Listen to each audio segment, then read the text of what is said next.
What? Tara na ito, mag-usap na tayo. Ano naman ba itong in-order mo sa Shopee?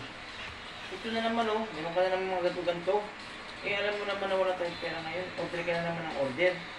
Ano mo pagkabihan ako ito? 475? Pasensya ka na.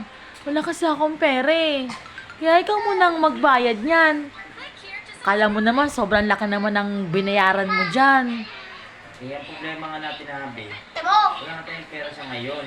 Hindi babangbaw ng mga bata yun. Tapos panglunasan na natin yun, pang araw-araw sana natin. Eh kaso umorder ka na naman ng ganito, di ba papuwasan na naman yung panglunasan sa baon ng mga bata at panglunasan sa pang araw-araw natin? Huwag ka nang magalit. Dito naman yan sa bahay eh. Magagamit naman natin yan.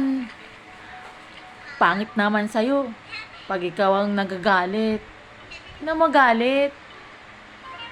Nawawala tuloy ang kapugian mo eh. Alam mo naman na ikaw lang asawa kong pogi.